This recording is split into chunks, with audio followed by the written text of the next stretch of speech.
the lovely and talented Rita Wilson, whose hair is perfect this morning. How are you? Just in the nick of time. Can you guys hear me? Because my AirPods weren't working. Yeah, we hear you perfectly.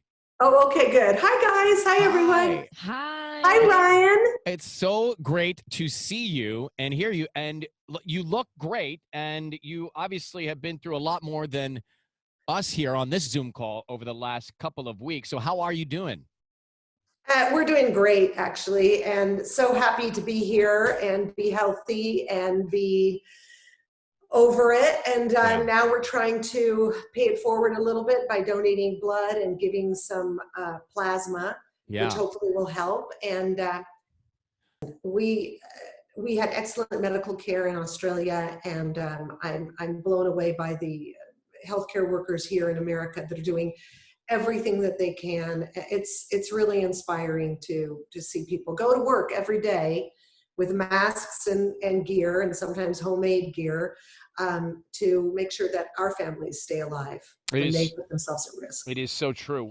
Rita, shifting gears here, I'm going to play a little audio of a couple songs. First, I want to play this incredibly virally popular Naughty by Nature track with you. Here it comes. This is hip-hop for today. I give props to hip-hop, so hip-hop, hooray! Look at that. Come on, everyone. Oh, put them up. So I mean, I've known you a long time, and I have to say I was a little surprised that you and Naughty by Nature teamed up. How did that happen?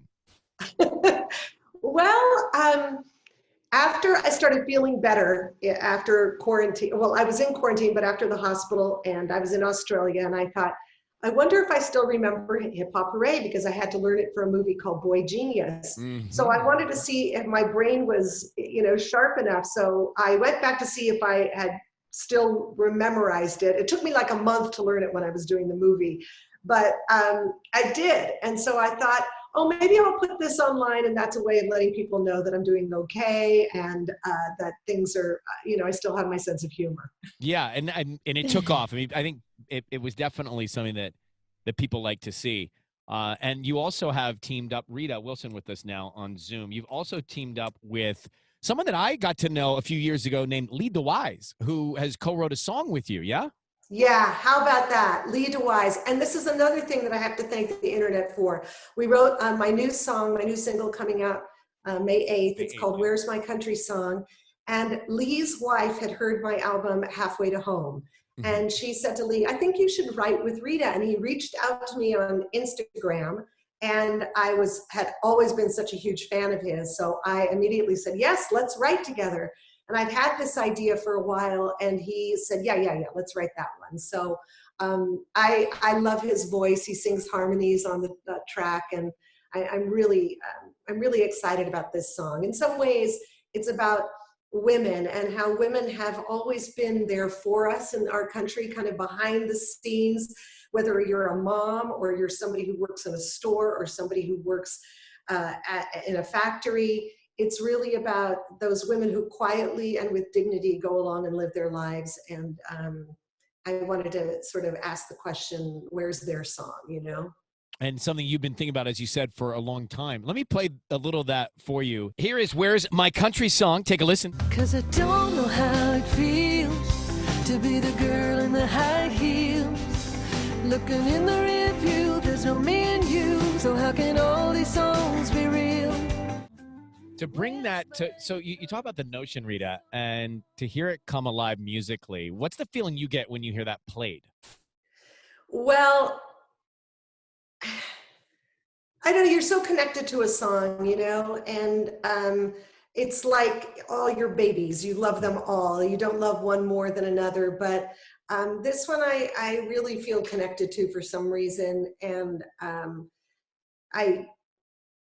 I don't know, it's always good to hear, something that like you just played. It's a very good feeling to hear that. And I hope that people will listen to it and try to find it and stream it and do whatever they do nowadays. But yeah. I love writing, I think that's the best thing. To me, they're sort of like little monologues. And Jason Isbell did this really amazing piece on John Prine in the New York Times. And he talked about how John Prine wrote Angel of Montgomery with that first line that says, I am an old woman named after my mother.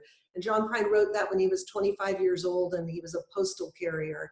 So the thing that Jason said was that John Prine sort of taught him that you can write from any point of view and any story as long as you get the details right. And that sort of gave me the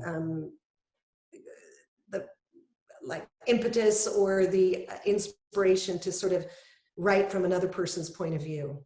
Such a beautiful thought and beautiful song as well. It's great to have you, Rita. Thank you for zooming into us. I've just learned how to do this over the last couple of weeks myself, so it's become our way of doing the show. And I'm so happy to see that you and Tom are healthy and smiling and doing great things by donating that blood. That's such a big deal too. So thank you, Rita, and you take care. We'll talk soon. Thank you. Bye, everyone. Thanks for having me, Ryan. You got it. Bye. Rita Wilson there. That's out May 8th. You can check that out. May 8th, that song will be out. And they're celebrating their 32nd wedding anniversary, Tom Hanks and Rita Wilson.